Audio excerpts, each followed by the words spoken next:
Right. We are ready to roll here this morning. It is April 25th, 2020, and we are studying the Big Book of Alcoholics Anonymous, and we are in Bill's story.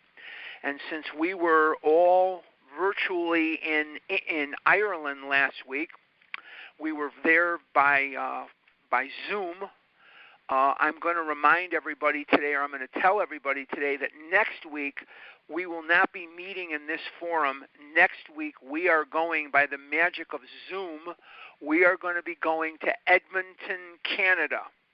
I do not have the details on codes, passwords, anything like that, but we're going to be doing from, I believe, 7 a.m. or 8 a.m. my time. That's going to be, I believe, let me make sure I have the time correct. No, yeah, this is April. I'm going to look at May because it's May 2nd. It's going to be 8 a.m. Pacific time. We're going to be going to Edmonton, Canada, and my friend Jen A. is going to post the numbers, the codes, and everything. Me, Larry K., and Jen are going to be doing a retreat for the folks up in Edmonton, Canada, and we are extending to every one of you guys a heartfelt invitation to join us.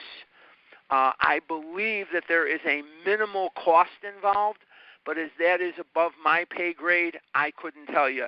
The cost isn't going to be anything anything that is going to break the bank. So I'm going to hopefully remember to say that at the end of this session. But for the purpose of this session, we are in Bill's story. And when we pick up after our review, we're going to be on page 7, the paragraph, "But it was not." But before we do, let's take a little bit of a review as to what we have been talking about over the course of the last couple of weeks, with the exception, obviously, of last week.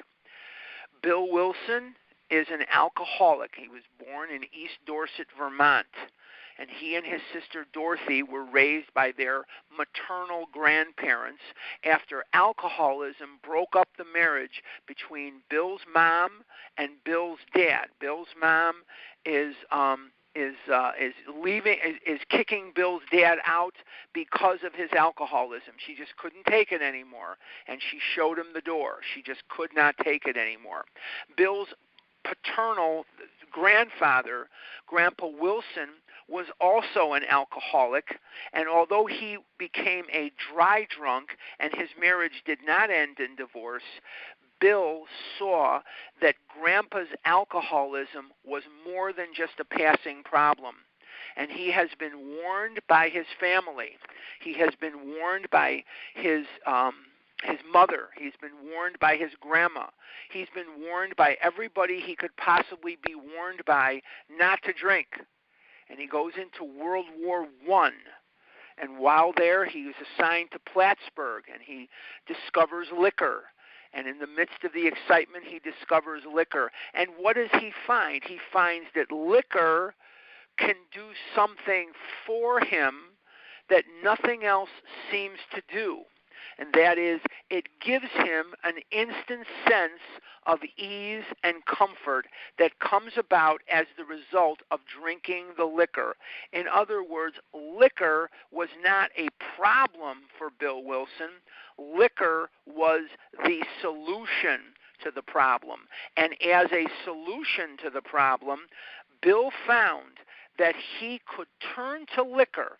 He could drink liquor, and he could feel better instantly. It says on page 1, it says, "I forgot the strong warnings and prejudice of my people concerning drink." And that was what we were just talking about.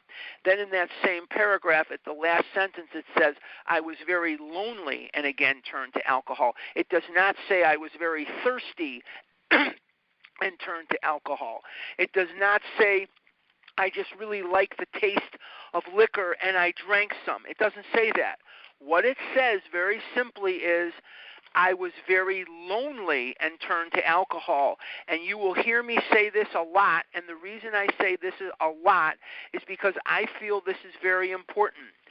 The reason we study Bill's story is to identify with Bill Wilson. We want to identify, and that's why. It's not about gathering information, although that's some of it. What we're really talking about here is, can I, excuse me, can I relate to the way Bill thinks? Can I relate to the way Bill drinks? And can I translate that to the way I used food? And for me, I can. And what we see in Bill Wilson is that liquor starts to rear its ugly head. His alcoholism starts to rear its ugly head. He is turning in a failing grade on his law exam. He does finally pass the bar, but he never practices. But it says here, I nearly failed. He doesn't say he failed. But food started to dictate every single thing about my life. My entire life was dictated to by my illness, and I could not dream the dreams. I could not share the aspirations of others because I knew in the back of my mind that I could not be trusted not to drink. I could not be trusted around food, and I knew I couldn't live in the food, and I knew I couldn't live without the food. And as I started to say before, for Bill Wilson, liquor was not so much the problem, but it was the solution to the problem. And for me, that's very true. See, food was never the problem. If food was the problem, losing weight would cure me. If food was the problem, going on a diet would cure me. And not that I have a cure here in Overeaters Anonymous, but I have a one day at a time reprieve. You see, we think that food is the problem and weight is the problem. It's the solution to the problem. So if food is the solution to the problem, what is the problem? The problem is the buildup of everyday, normal human emotion. And as fear or happiness or anger or regret or remorse or that feeling of selfishness where the world and the people in it are just not sticking to my script, that frustration is going to build and get a little higher and a little higher and a little more intense, and my brain is going to send out a signal. Now, I'm not aware that the signal is being sent out, but what the brain is going to send out a signal for me to do is to eat food, not just any food, not broccoli, not cauliflower, unless these things are fried or dipped in cheese or what have you. It's going to send out a signal for me to eat French fries. It's going to send out a signal for me to eat potato chips. It's going to send out a signal for me to eat whatever it is, cheeseburgers, whatever that might be. Because my brain knows that the relief that I'm going to get from eating that food, which is called the effect, Dr. Silkworth says this is the effect. The effect is that sense of ease and comfort that comes instantly by eating the food. And I eat the food. And for about 9 seconds, I do feel fantastic. You couldn't feel better. Oreo cookies will do something for me, not to me, for me, that nothing else does except a spiritual awakening as the result of the steps. And what does it do? It gives me an instant sense of ease and comfort, and it changes my perception of reality. Oreo cookies will change my perception of reality. And what we're going to see in Bill Wilson is that liquor is going to change his perception of reality, and Dr. Silkworth calls this the effect. And he tells us in the doctor's opinion that this effect is so elusive that we will pursue it to the gates of insanity or death. And Bill, when the stock market crashes on Black Tuesday, these people, not all of them, but some of them are killing themselves. Excuse me. Some of them are jumping off the building because they cannot envision a life without the wealth in the stock market that they have built up over the years, and now it was pretty worthless. It was absolutely worthless. And he goes back to the bar. Why? He knew without knowing intellectually that he could find relief at the bar in exactly the same way I could find relief in food, in the refrigerator. So if food is the solution to the problem, that would be great if I didn't have the physical allergy. See, if I didn't have the physical allergy, what I would do is I would carry around a bottle in my pocket or a jar or something. I would carry it around and I would fill it with M&Ms. And every time I got angry or every time I got scared or every time I felt a little bit of social anxiety, I would pop an M&M in my mouth and I'd be fine. But see, that effect or the mental twist that drives me to seek the effect, that's more accurate. That mental twist that drives me to seek that effect in food is only half my problem. The other half is in the body. And what we see in Bill Wilson and what we see described in the doctor's opinion is this physical allergy. And what that allergy is an adverse, abnormal reaction to a food, beverage, or substance. And people would say to me for a long time, don't eat candy, you're allergic to it. And I'd say, you must be crazy. I'm eating 50, 60 candy bars a week or a day. I'm not breaking out in a rash. I don't have hives. I don't have itchy, watery eyes. And they said, never mind, just don't eat it. And I looked up this word allergy in a very archaic form of information. I looked it up in something called the dictionary. And if you're too young, you don't know what a dictionary is, you can Google dictionary. And in this dictionary, I found several definitions for this word allergy, and one of them fit me exactly. It said, an adverse, abnormal reaction to a food, beverage, or substance. Now, my reaction to chocolate, my reaction to fried foods, my reaction to bread, my reaction to certain foods, cheeses, different things like that, artificial sweeteners, sugar, for me, I'm talking about for me. Not all of us are the same.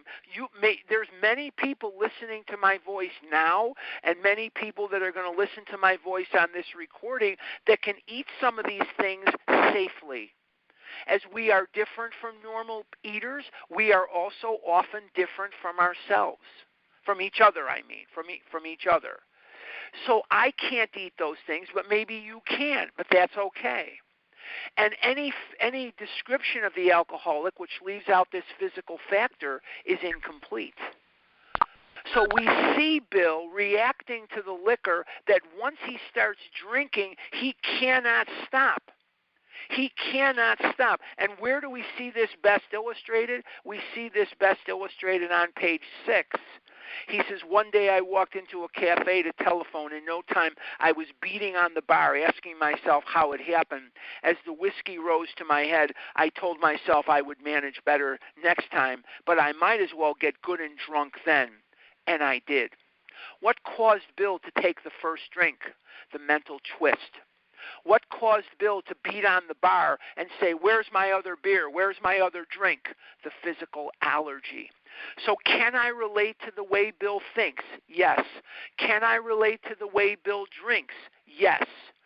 So I can identify in with Bill Wilson. Now, Bill also illustrates beautifully in his story the progression of his illness. And if you remember back, except for last week, the last few weeks, we have talked at length about the progression of Bill's disease. And I have pointed out in every situation, Bill is drinking more and more and more and more as time goes on. And there are 3 characteristics of this disease that are taught to us by Peabody in the Common Sense of Drinking, which became our chapter 3, more about alcoholism. And what did Peabody teach us?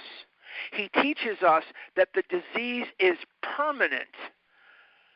It's permanent.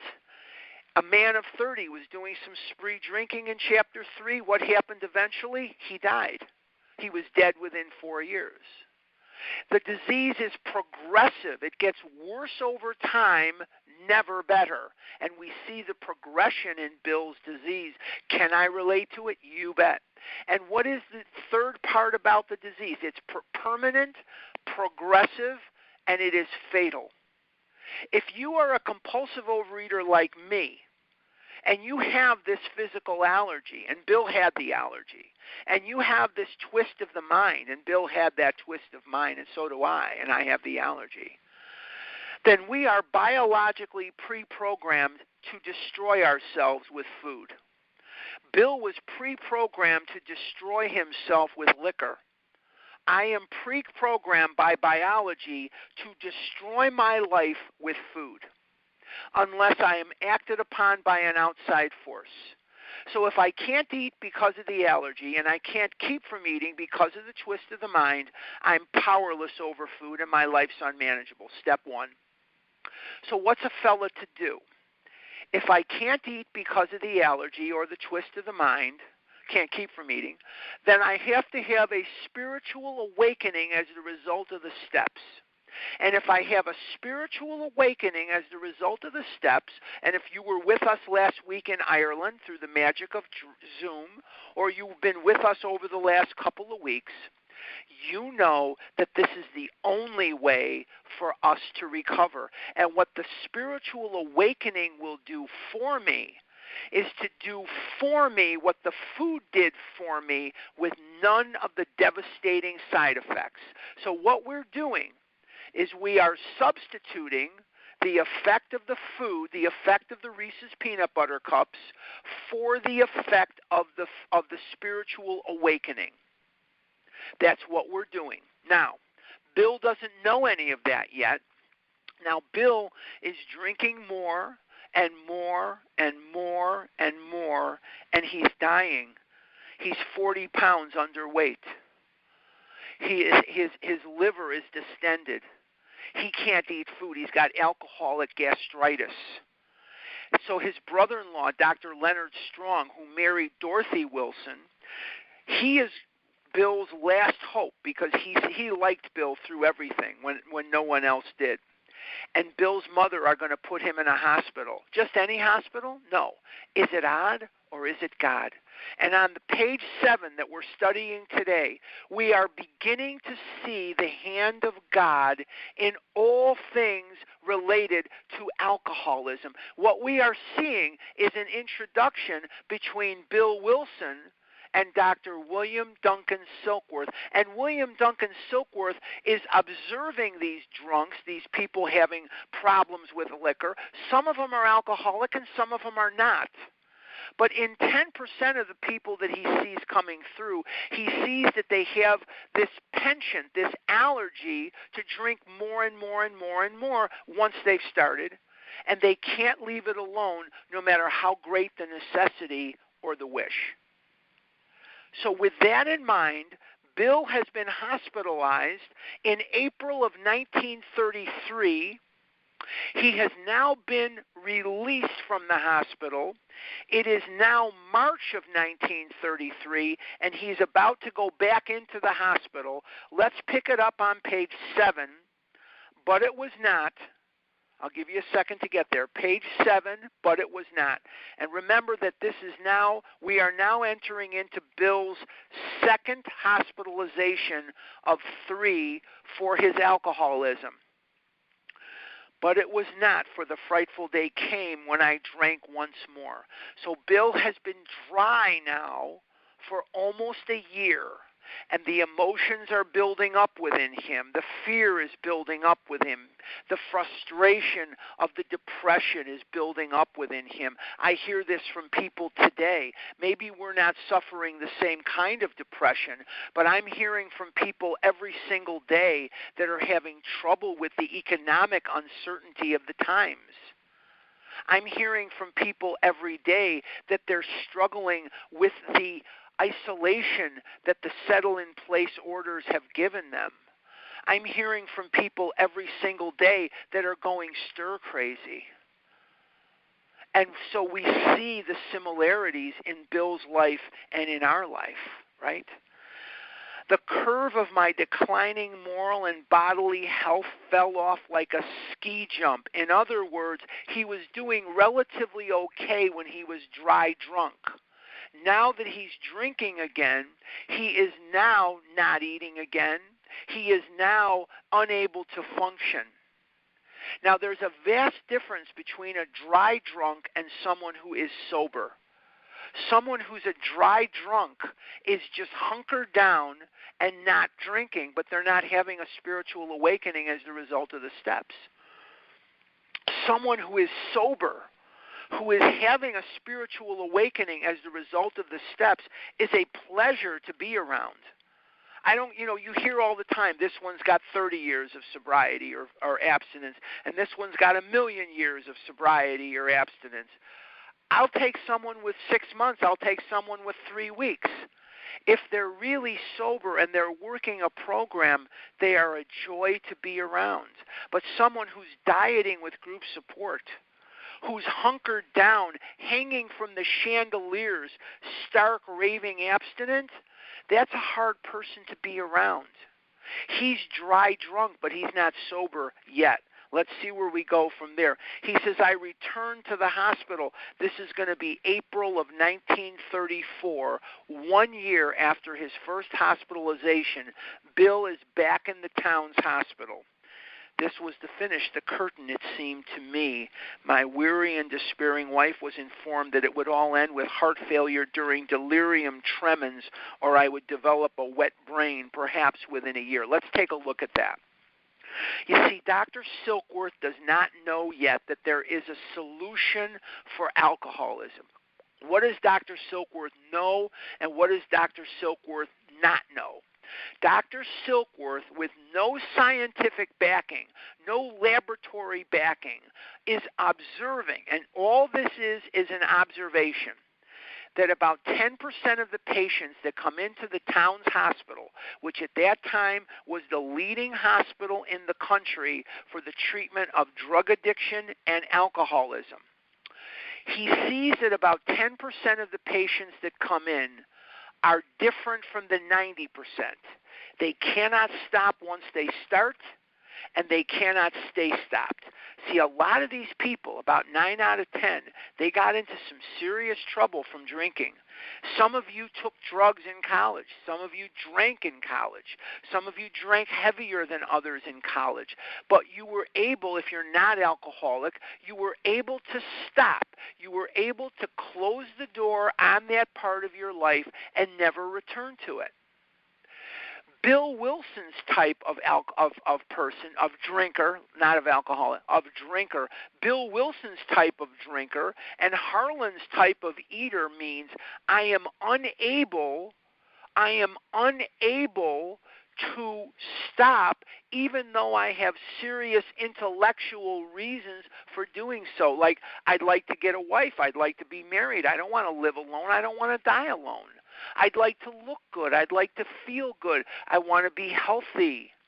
I don't want to be morbidly obese. I want to be healthy. I do not want to walk around as a big fat person that's just not comfortable for me. But despite all that, if I don't work the steps, I will become that morbidly obese monster once again, because my brain will justify in my brain that it's okay to eat the candy just this time. And Dr. Silkworth, through sheer observation, is saying these people are different, and now that he has seen Bill for the second time, he's able to piece together through gut instinct that Bill is one of these people that is an alcoholic. Now, I just told you there were things that Bill knew and things Bill did not know. What did he not know? Not Bill, I'm sorry, Dr. Silkworth. Dr. Silkworth. There are things Dr. Silkworth knew, and there are things Dr. Silkworth did not know. What did he not know? He did not know that there was a solution to this situation. So he's telling Lois, upon looking at Bill, Bill is progressively worse than the last time he was in the hospital. Bill is in worse trouble with his drinking. So Silkworth is correctly assessing that Bill is one of these alcoholics, and he's having a conversation with Lois that Bill is going to end up with heart failure during DTs, that shaking that they do, or he's going to develop a wet brain. What's a wet brain? See, a wet brain is really a dry brain. They call it wet brain because it comes from drinking, so they call it wet brain. That's a misnomenclature. What is a wet brain? The brain and the liver, like all cells in the body, become dehydrated when we drink liquor to excess. When I put liquor in my body, what's happening is that many of the cells in my body are getting dehydrated. That's why I'm not an alcoholic, and I'm not even a drinker. I'm a teetotaler. I've been a teetotaler my whole life. I don't like the taste of liquor, and I sure as hell don't like the smell of it. And I sure as hell, if I'm going to consume calories, I'm going to consume food. Call me crazy. I'd much rather get high and drunk from McDonald's French fries than I want to get high or drunk from drugs or liquor. I've never really tried drugs, but I'd rather get high on McDonald's French fries. But what's happening there is that's why these guys wake up and it's like they swallowed the Sahara Desert. And the first thing they need to do is drink something. Sometimes it's liquor, sometimes it's not. But they're very thirsty because they're dehydrated. Well, the brain and the liver do not rehydrate themselves. They don't have, the cells in the brain and the liver do not have the ability to rehydrate themselves. And so what happens over time, when you suck enough of the moisture out of the cells of the brain, it can no longer function. And when it cannot function anymore, a wet brain is like a vegetable. Really and truly, it's like being a zucchini. They get you up in the morning. They change your diaper from the night before. They plop you in front of the television set and they feed you breakfast. They come and change your diaper. They come in and they feed you lunch. And they change your diaper, and eventually they'll feed you dinner, and eventually they'll put you in bed, and that's your day. Every day for the rest of your life. You see, at least Alzheimer's has the decency to kill you. At least Alzheimer's has the decency to put you out of your misery. But wet brains can live like that for decades. They don't know anybody. They don't know anything. They haven't got the slightest idea if they're foot or horseback. And for the families, it is an absolutely nightmarish way to live. It is a nightmarish way because they go and visit you, you don't know them, and they don't know you, and it is a nightmare. And this is what Lois Wilson is being presented, that he's either going to die or he's going to become a wet brain. I don't know what's worse. I probably would prefer death over being a wet brain, but these are the prospects that she's going through. Now let's continue. She would soon have to give me over to the undertaker or the asylum. And what they would do with a lot of these guys is they would put them in an asylum. And the asylum is not a very nice place. You see, you may have a picture in your brain of a treatment center, which by today's standards is very humane compared to the asylums of my childhood.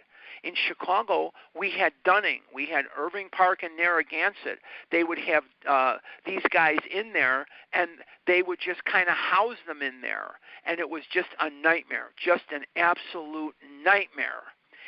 So this is what Lois is going through. So let's set the scene. It's now 1934. It is now May of 34. Bill is being released from his second hospitalization. He is sober, but he's not sober. He's dry. And he now knows something is wrong. You see, Silkworth and Lois are not sharing this information with him. They feel that it's best that they don't, but he's going to kind of discover it on his own. They did not need to tell me. I knew and almost welcomed the idea. Page 7, very, very bottom. Now he's going to discover in his house some pamphlets for asylums that Lois is considering putting Bill in. It was a devastating blow to my pride. I, who had thought so well of myself and my abilities, of my capacity to surmount obstacles, was cornered at last. Now let's go back, if we can, to page 1. If you would, go back to page 1, because I want to continue pointing out to you the deadly progression of the illness, that this is an illness that is progressive. And what I'd like you to do on page 1 is go to the very last paragraph. And this is now the end of World War I. World War 1.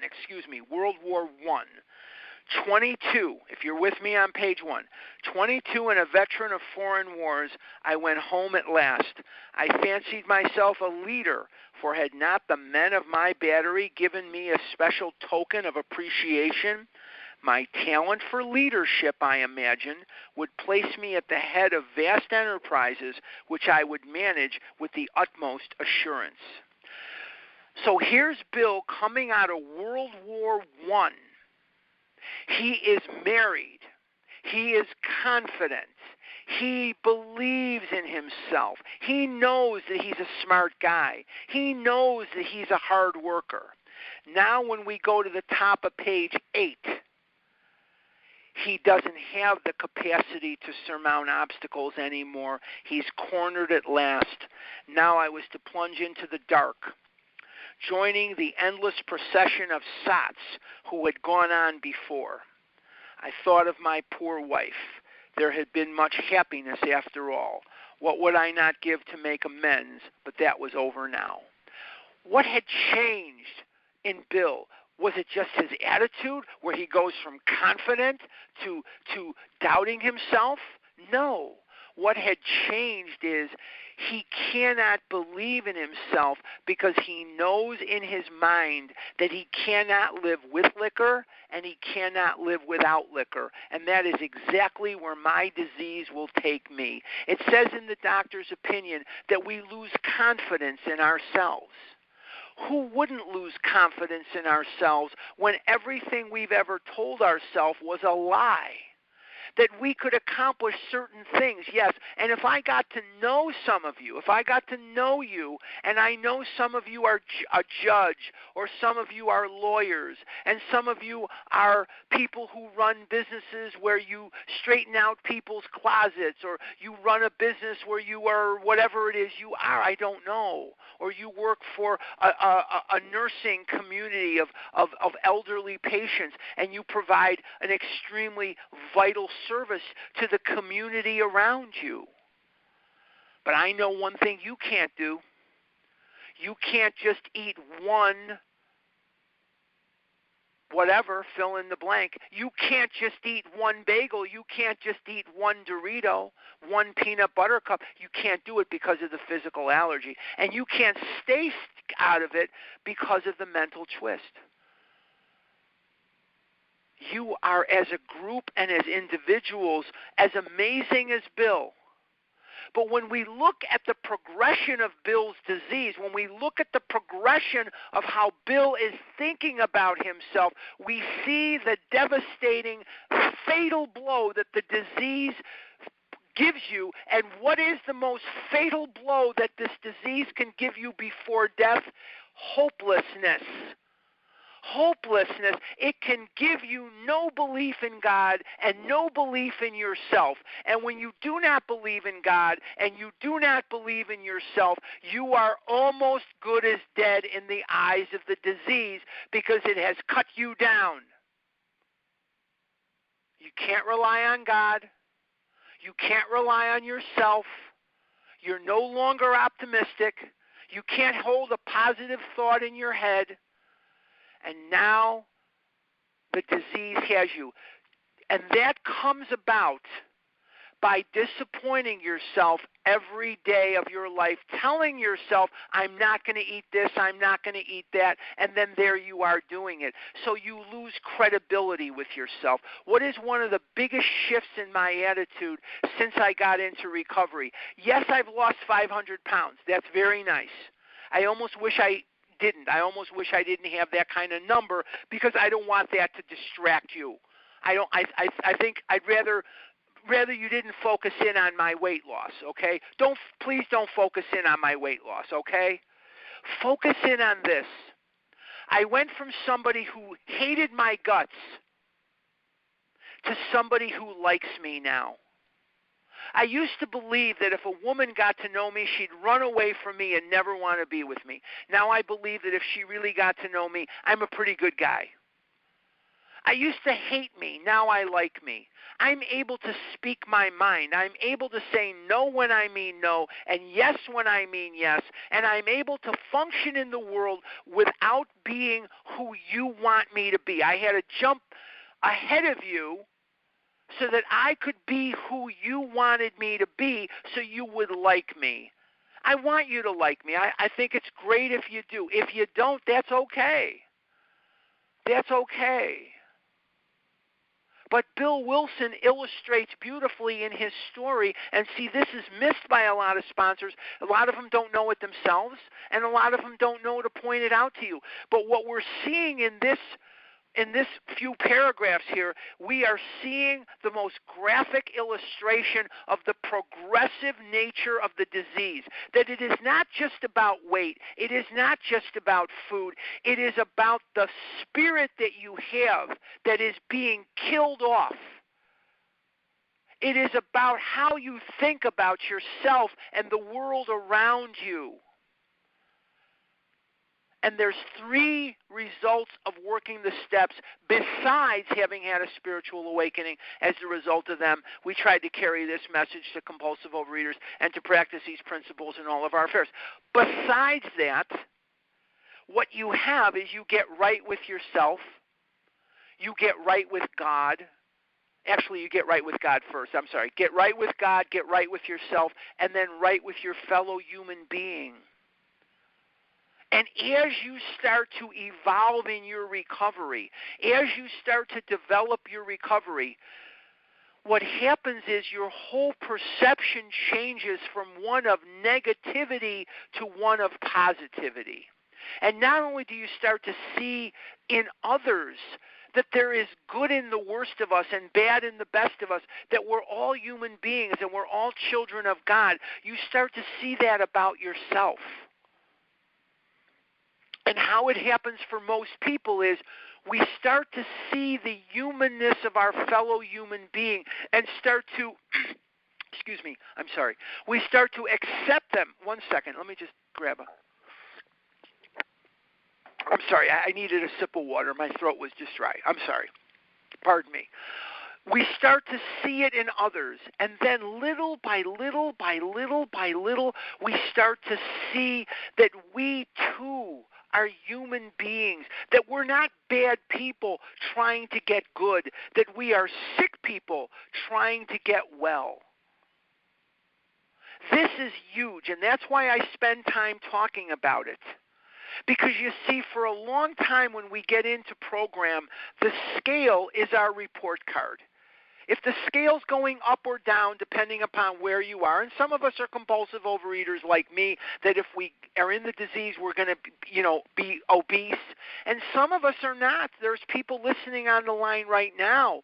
You would look at these people. I'm thinking about several in specific people that I know very well. If you looked at them, you'd think that they were movie stars.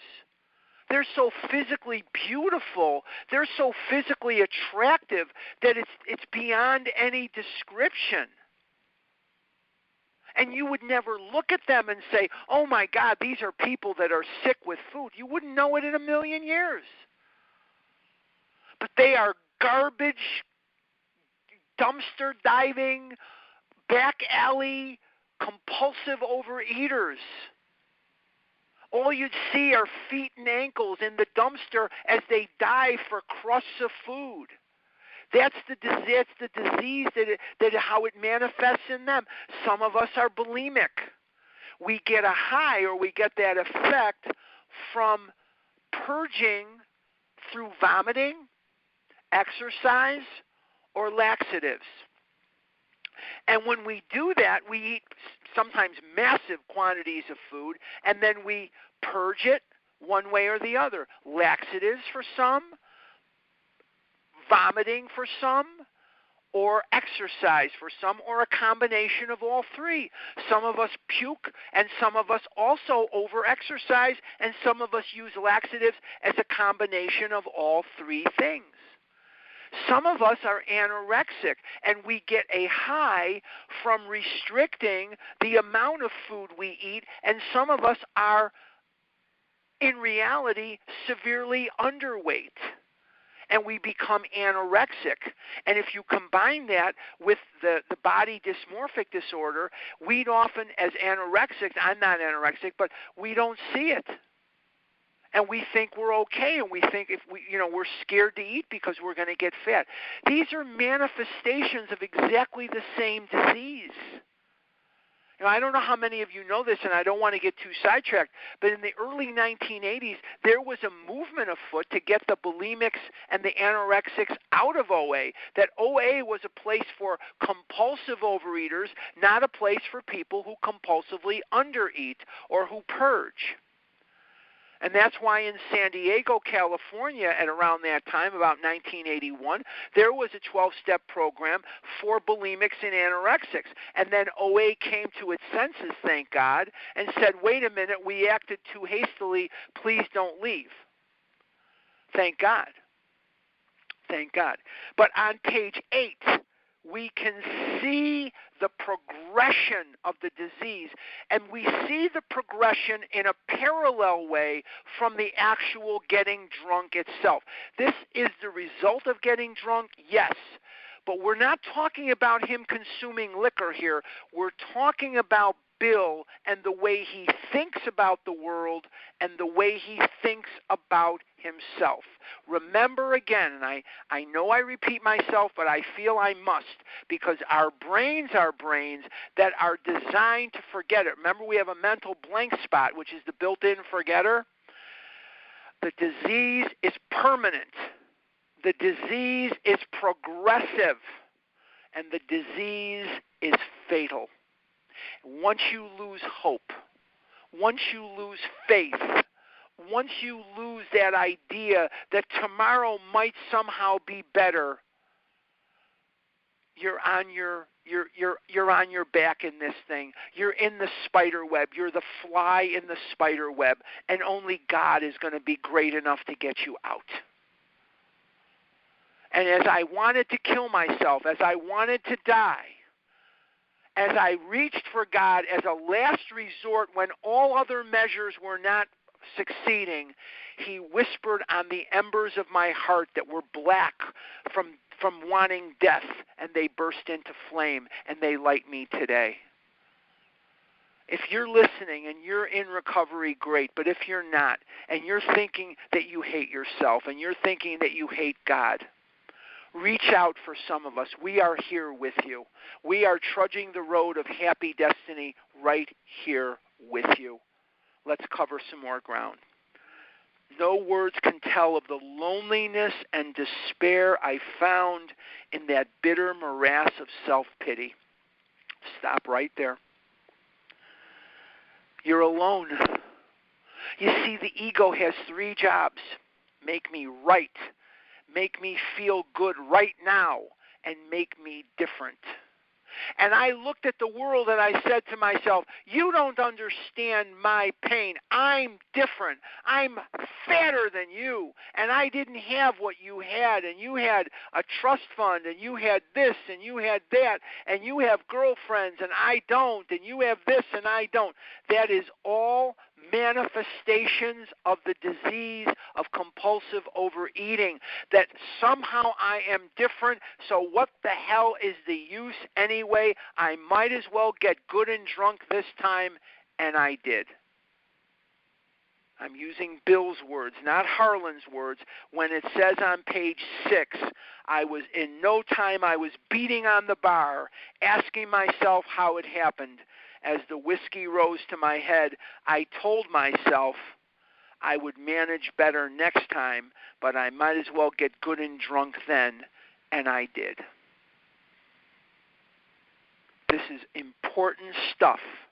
This is a description of the progression of the disease of alcoholism. Can I relate?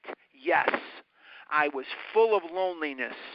I was full of despair. I was full of self-pity. Let's continue. Quicksand stretched around me in all directions. What is quicksand? It's not liquid enough to swim in. It's not solid enough to stand in. And if it's not liquid enough to swim in, and it's not solid enough to stand in, I am eventually going to drown in the quicksand. Quicksand is fatal. You can't swim in it. It isn't liquid enough. You can't stand in it because it won't support your weight. And it is fatal. You fall in there, you're in trouble. Quicksand stretched around me in all directions. In other words, he had no hope. Hope was what he needed. And I had met my match. I had been overwhelmed. Alcohol was my master. That is one of the best descriptions of step one ever written.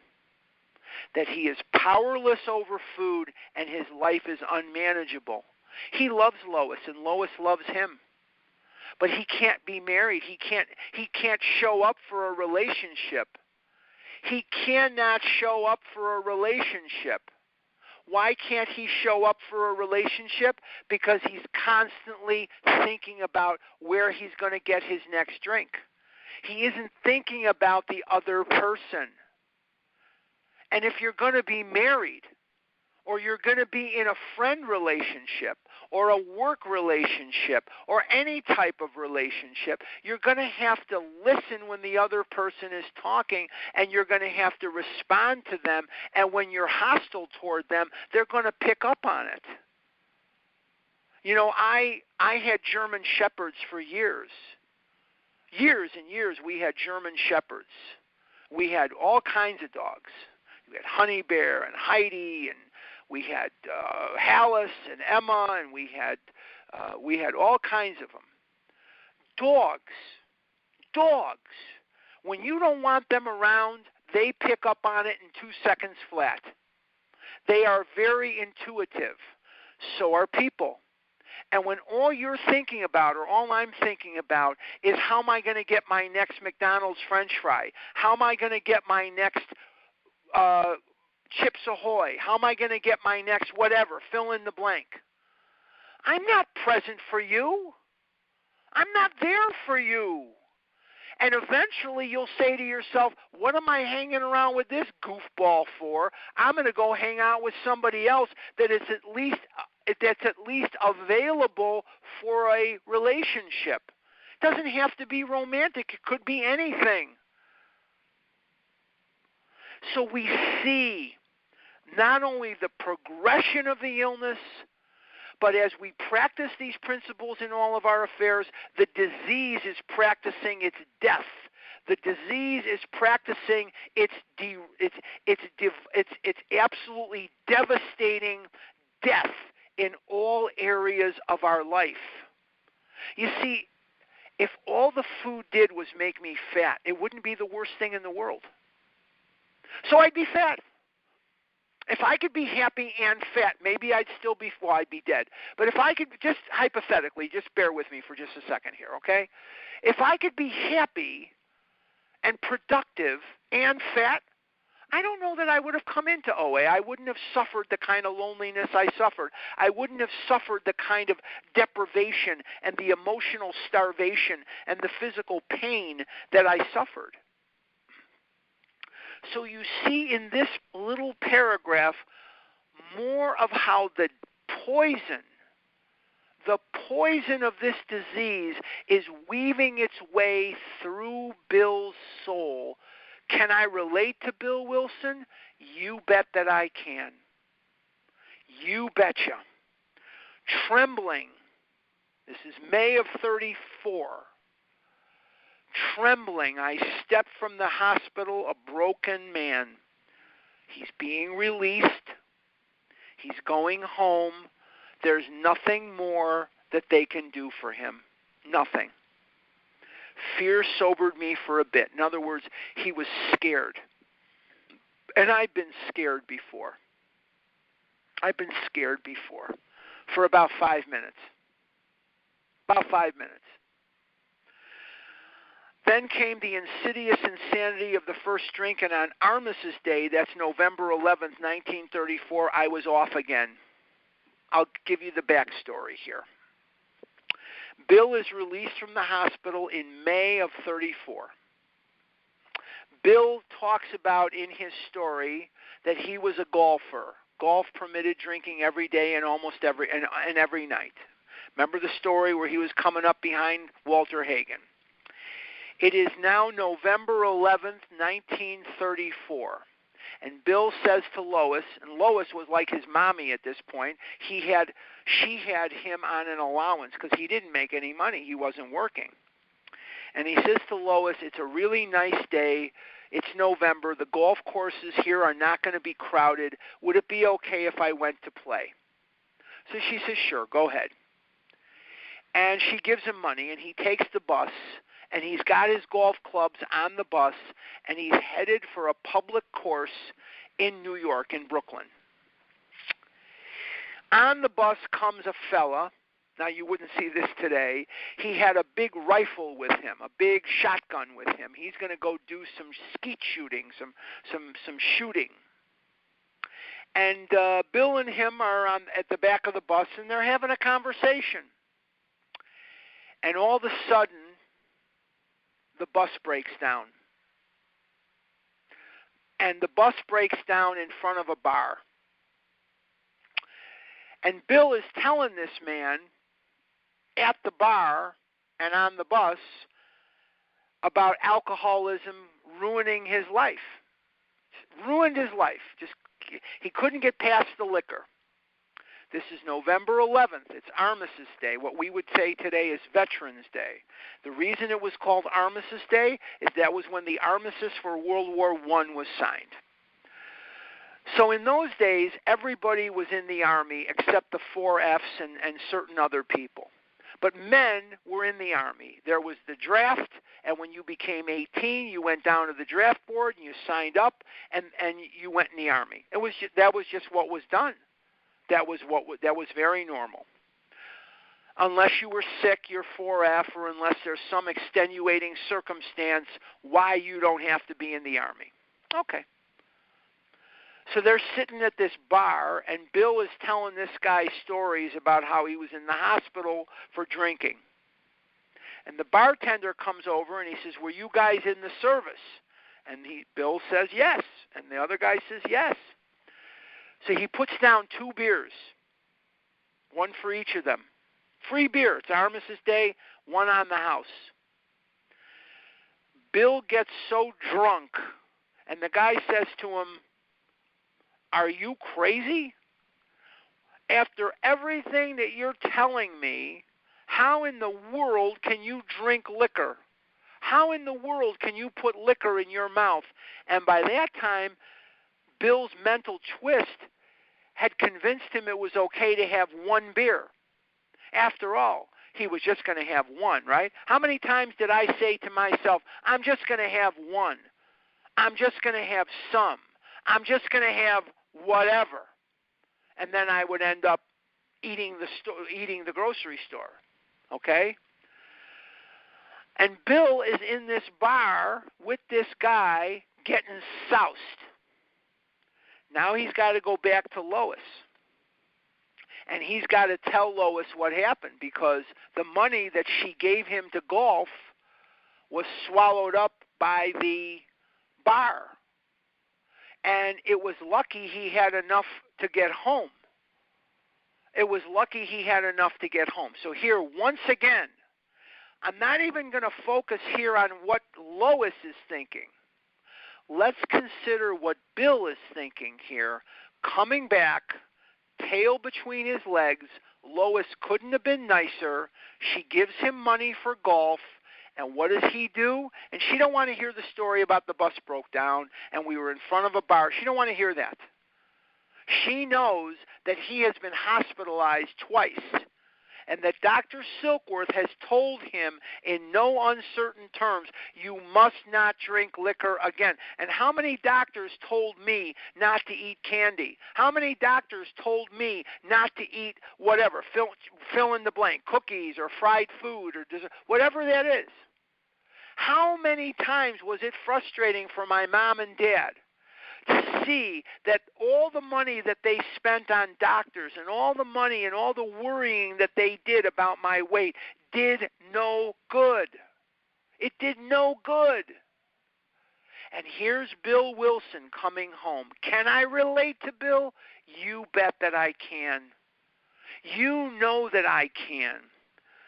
I was off again. Everyone became resigned to the certainty, not the suspicion, not the possibility, not the chance, not the probability, the certainty that I would have to be shut up somewhere or would stumble along to a miserable end.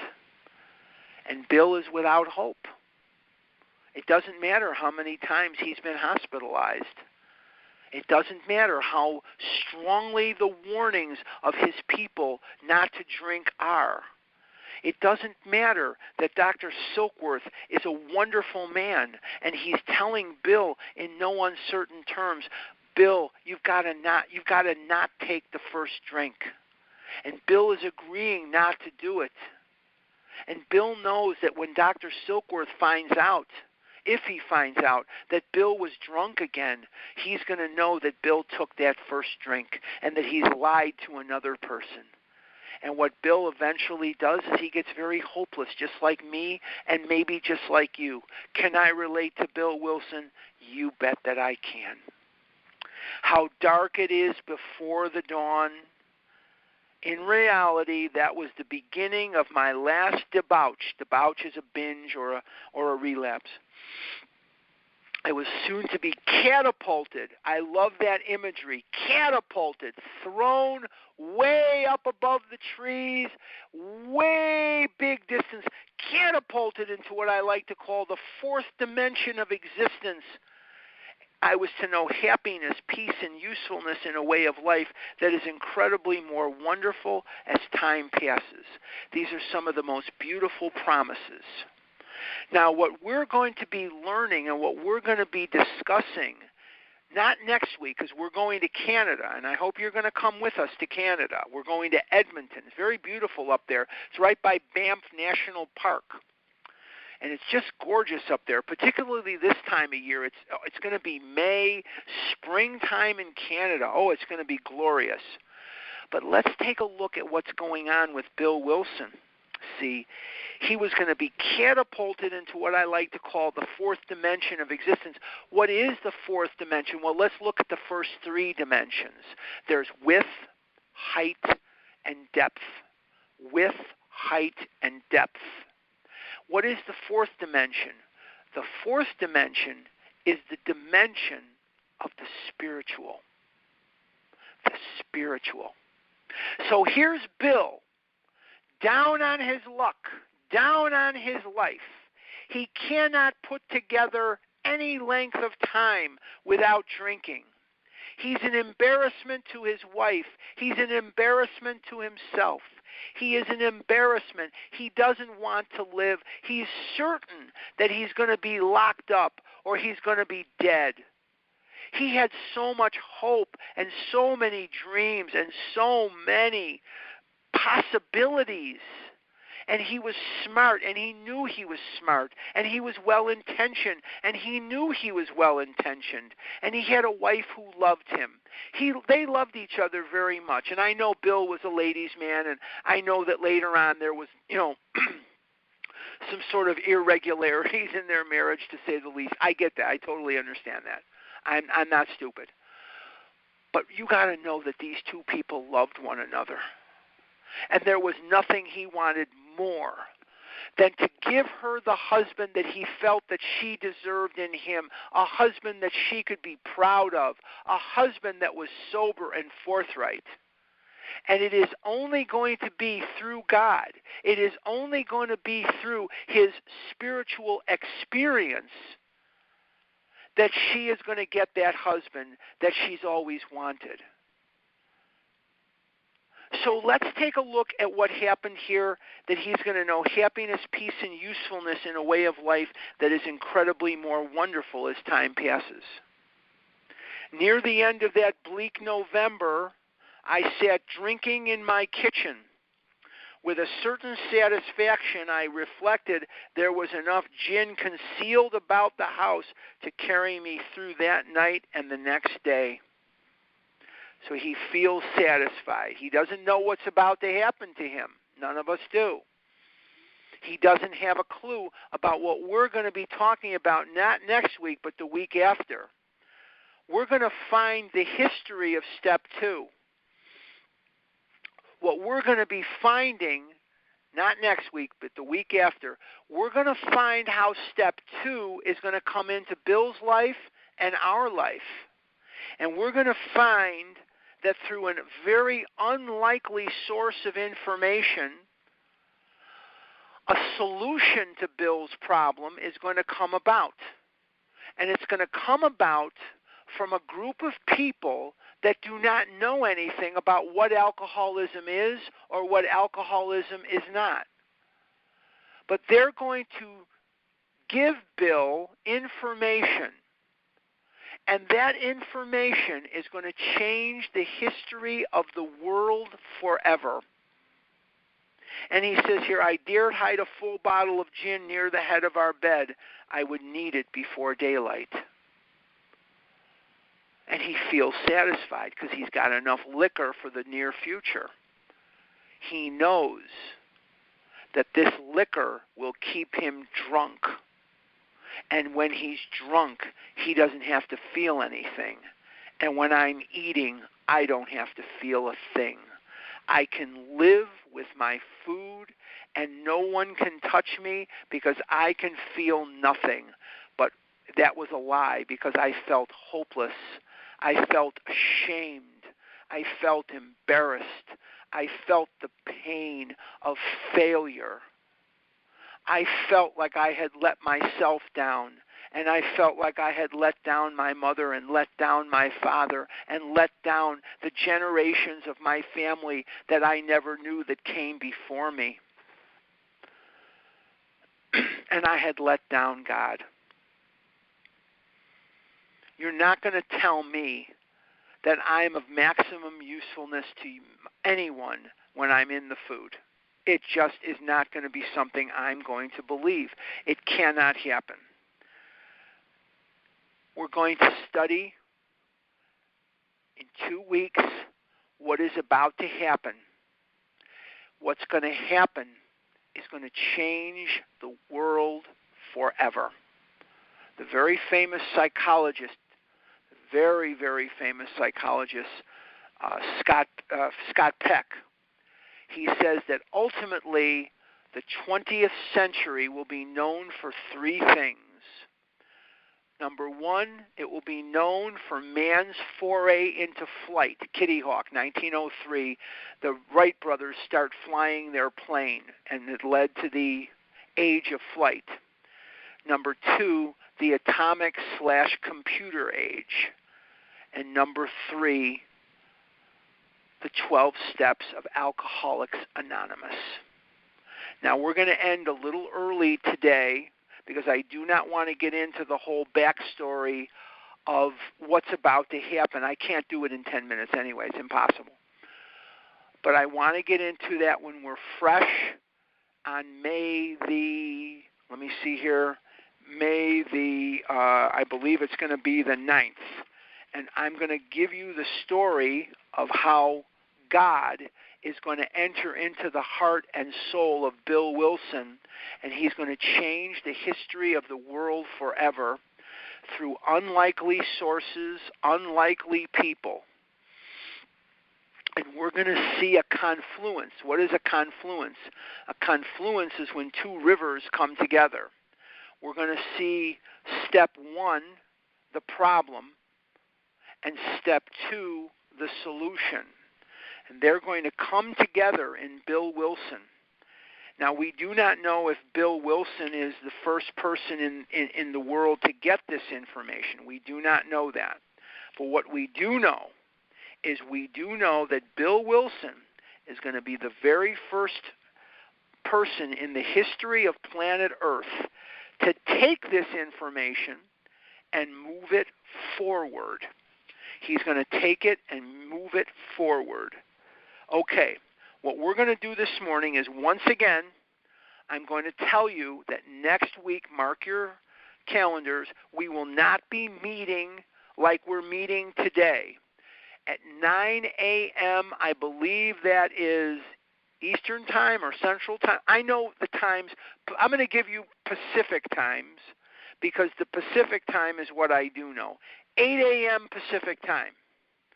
That's for you guys in the Midwest, that's 10 a.m.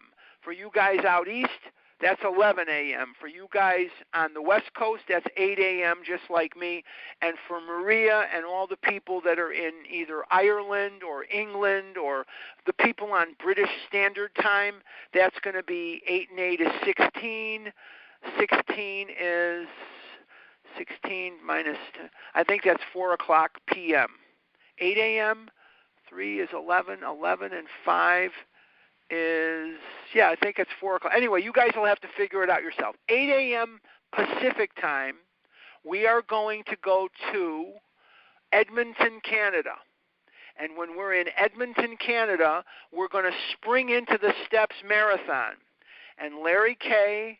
and Jen A. and I are going to be doing a retreat, and you are more than invited. You are welcome to please join us. This is going to be Zoom, not the same phone number you're dialing into today, not the same codes of today. You're going to dial in on Zoom on your computers or your iPhones so you can see or be seen, or not. If you don't want to be seen, you can shut off the video. And this is how we're going to do it. Jen A. and Nancy J. are people that are above me in pay grade. They know how to do all this stuff, and they're going to post some of this stuff on Vision Trudgers. They make more than I do, and so they understand these things better than me. But Jen A. and Nancy J. are masters of this Facebook and how to put things on there, and I am not. So they're going to put it on there, and it's going to be a bunch of tulips. I'm looking at it right now. It's a bunch of tulips, and that'll tell you that you're in the right place. A bunch of tulips is in the picture, and they'll give you the codes, and they'll give you everything. Nancy J. and Jen A. are the ones that know how to do that. I don't. I assume Pam knows how to do that too, and Maria knows how to do it because these guys are pretty good at that stuff. But what I'd like to do for now, since we have till 11:30, it's 11:09, is I hope this was helpful. You can unmute yourself by pushing *6. And you know, guys, that if you've been with me before, and I know we have some new people on the line, I don't want food questions. Please, God, no food questions. But if you have questions about what we've talked about today or general questions, I'm open. Just push *6 and unmute yourself, and I'll do the best I can to answer. Hi, Harlan. Andy, hi. Hi, Andy. Hi. Are you just being kind of cute with the name Vision Trudgers? Is it actually on a Vision for You? There is a Facebook page called A Vision for You Trudgers. There is a Facebook page which is independent from A Vision for You, but it's called A Vision for You Trudgers. Now, Nancy, if you're on the line, or Jen, if you're on the line, have I got the name of that Facebook page correct? Jen A. or Nancy or Maria or somebody that knows about such things? Let me see if I can bring Harlan, it up. Yeah, Nancy. Oh, thank Hi. God. Okay. Hi. Can you help Andy here? Yes. This is the simplest for me. I have made a photograph of the flyer with the tulips on it. Okay. And I want to give my phone number, and then people can text me. Let me stop the recording before you do. Let me stop. Okay. Let me stop the recording, because otherwise you're going to get calls that you don't want. To stop recording.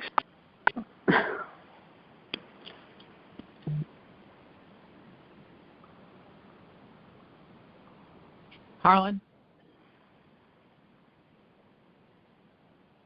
Harlan, we've lost you. Harlan? Harlan? Harlan?